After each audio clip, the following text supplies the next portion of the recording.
अस्सलाम वालेकुम। सबसे पहले एक वजाहत करना चाहता हूँ कि जो बात आज मैं करने जा रहा हूँ वो सिर्फ़ मेरे ज़ाती तजुर्बे, मेरे सीखे हुए असबाक और मेरी इनफरादी राय पर मबनी है। इसका ताल्लुक़ किसी इदारे, किसी टीम, किसी प्रोड्यूसर, किसी एंकर या किसी मख़सूस शख्सियत से नहीं है। मैं सिर्फ़ अपने सफ़र और इन तजुर्बात की रोशनी में जो गुज़िश्ता 20 बरसों में मैंने हासिल किए उस पे आज मुख्तसर गुफ्तगू करने जा रहा हूँ।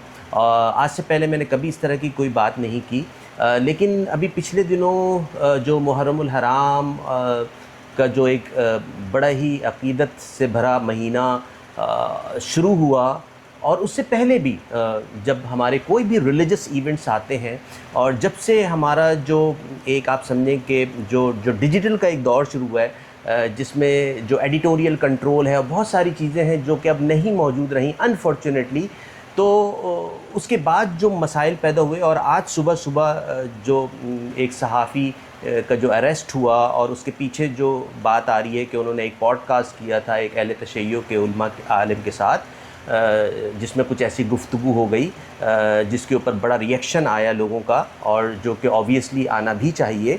तो उस हवाले से मेरे जहन में आया कि जो, क्योंकि मैं प्योरली जब मैंने काम शुरू किया तो मैंने रिलीजियस प्रोग्राम से ही आज से 20 बरस पहले मैंने अपने काम का आगाज़ किया। मैंने इलेक्ट्रॉनिक मीडिया में तकरीबन 20 बरस मोर और लेस काम किया, और उनमें से 10 से 15 साल जो साल थे वो खालिसतन मजहबी प्रोग्राम्स के साथ मैं वाबस्ता रहा। मेरे मीडिया करियर का आगाज़ भी इन्हीं प्रोग्राम से हुआ। जो लोग उस दौर से मुझे जानते हैं वो इस बात के गवाह हैं कि उस वक्त भी गलतियाँ हुईं, मुश्किलात आईं और कई हसास मामलात का सामना करना पड़ा, लेकिन एक चीज़ मैंने हमेशा की, और वो ये कि मैंने अपनी गलतियों से सीखा। मैं दोबारा दोहराऊंगा, मैंने अपनी गलतियों से सीखा।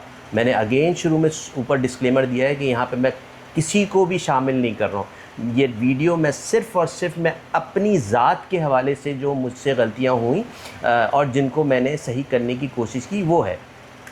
इन बरसों में मुझे तकरीबन हर मकतबा फ़िक्र के जय्यद उलमा इकराम के साथ बैठने, उनसे सीखने और मज़हबी कंटेंट को बहुत करीब से देखने का मौका मिला। मैंने ये सीखा कि कौन से मौज़ूआत नशर किए जा सकते हैं और किन से इज्तिनाब ज़रूरी है, कौन से उलमा की गुफ्तगू टीवी स्क्रीन के लिए ज़्यादा मौजू हैं और कौन से उलमा इकराम अपनी निजी मजालिस में ज़्यादा मुअस्सर होते हैं। ये भी सीखा कि कौन से सवालात किए जाने चाहिए और किन सवालात से बचना चाहिए, क्योंकि कुछ सवालात जो हैं वो बेसिकली आपके सुलझने के लिए नहीं, बल्कि उन सवालात को करके आप मज़ीद उलझ जाते हैं। कुछ महीने, कुछ मौक़े और कुछ मौज़ूआत ऐसे होते हैं जहाँ मामूली सी बेएहतियाती भी बड़े फितने और इंतशार का सबब बन सकती है। बाज़ सवालात ऐसे होते हैं जिन्हें ना पूछने से न दीन को कोई नुकसान होता है और ना ईमान को, लेकिन उन्हें छेड़ने से लोगों के दिलों में इज़्तिराब, गुस्सा और तक़सीम ज़रूर पैदा हो जाती है। बदकिस्मती से जब से डिजिटल मीडिया आया है, एडिटोरियल कंट्रोल कमज़ोर होता चला गया है। तजुर्बाकार लोगों की जगह नए लोग आ गए हैं जिनके पास मजहबी प्रोग्राम्स की हसासियत का वो तजुर्बा नहीं जो होना चाहिए। मजहबी प्रोग्राम भी अक्सर उन्हीं टीमों के हवाले कर दिए गए हैं जो एंटरटेनमेंट या दूसरे मौज़ूआत पर काम करती हैं। हमें ये समझने की ज़रूरत है कि मजहबी प्रोग्राम आम प्रोग्राम नहीं होते हैं। इनमें अल्फाज का इंतखाब, लहजा, तलफ़्फ़ुज़ और सवाल तक इंतहाई एहतियात मांगते हैं। मामूली सी लग़ज़िश भी बड़े मसाइल पैदा कर सकती है, और हम माजी में इसकी मिसालें बारहा देख चुके हैं और मैंने तो बहुत मरतबा देखी है। आज अफसोस के साथ टीआरपीज़ महसूस होता है कि व्यूज़, फॉलोअर्स और वायरल होने की दौड़ में बाज़ औक़ात ये सोचे समझे बग़ैर जो गुफ्तगू की जाती है कि मौजू किसके बारे में है, किन मुक़द्दस हस्तियों का ज़िक्र हो रहा है और इसके माशरे पर क्या असरात पड़ेंगे, इस पे कोई होमवर्क नहीं होता। कोई होस्ट इसके हवाले से जो है वो अपनी प्रॉपर जो है होमवर्क नहीं करता है। टीम को उस हवाले से कोई ऐसा आदमी नहीं होता जो उनको गाइड करे, उनको बताए। मैं जब जिस टीम में था जिसमें मरहूम डॉक्टर आमिर याक़ूब हुसैन साहब मौजूद थे, वहाँ पे हमारी पूरी रिलीजियस टीम थी, उसमें रिसर्च स्कॉलर्स थे, उसमें मुफ्तियान कराम होते थे। उसके बावजूद आप देखें कि हम जो है कहीं कहीं पे गलतियाँ सरज़द हुई हैं, इतनी कुछ बड़ी टीम के बावजूद।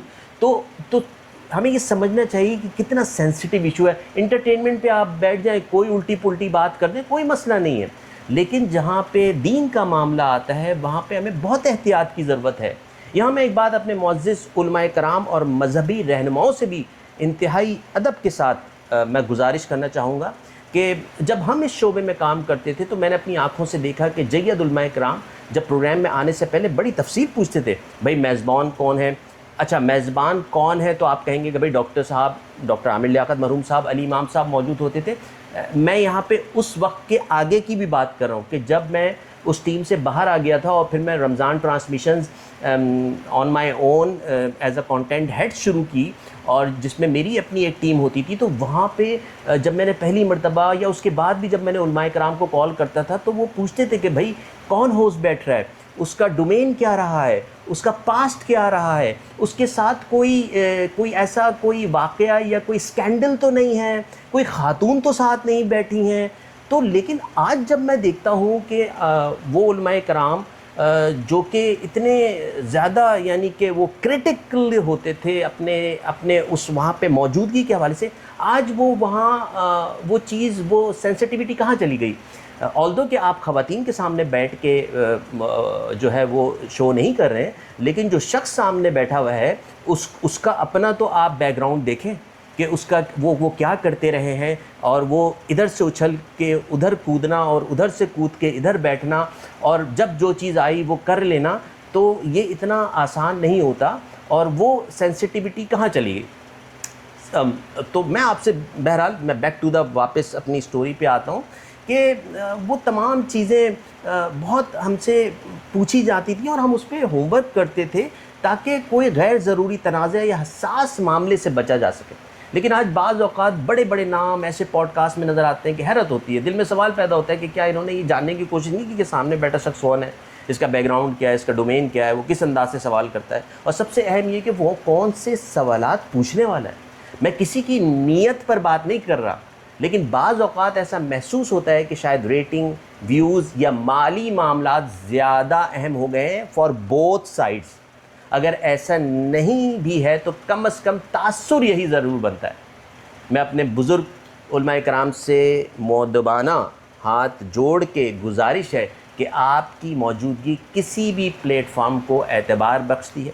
لاکھوں لوگ صرف آپ کو دیکھ کر وہ پروگرام سوئچ آن کرتے ہیں اور یہ سمجھتے ہیں کہ اگر فلاں عالم وہاں موجود ہے تو یقیناً ایک ذمہ دار اور متوازن گفتگو ہوگی. لیکن جب میں گفتگو کا رخ کسی اور طرف دیکھتا ہوں کہ چلا جاتا ہے یا سوالات اس انداز سے کیے جاتے ہیں کہ محسوس ہوتا ہے جیسے جو جواب ہے وہ پہلے سے ذہن میں طے کر لیے گئے ہیں اور صرف اپنی مرضی کے مطابق کہلوانے ہیں, تو نقصان صرف ایک پروگرام کا نہیں ہوتا بلکہ عوام کے اعتماد کا بھی ہوتا ہے. اس لیے میری گزارش ہے, ہر دعوت قبول کرنے سے پہلے پلیٹ فارم, میزبان, اس کا پس منظر, اس کا انداز گفتگو اور ممکنہ سوالات ضرور دیکھ لیجئے.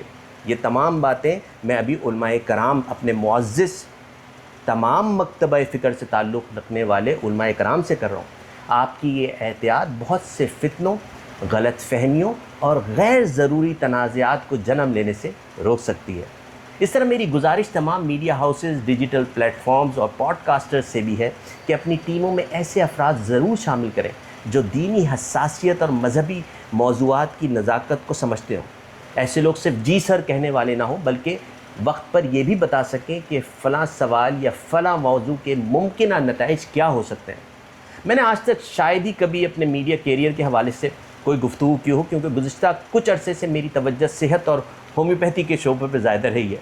لیکن آج محسوس ہوا کہ اپنا یہ ذاتی تجربہ ضرور شیئر کروں.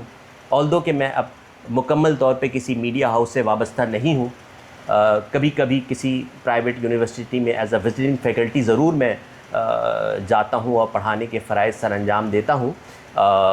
یہاں تک تو بالکل میں کنیکٹڈ ہوں.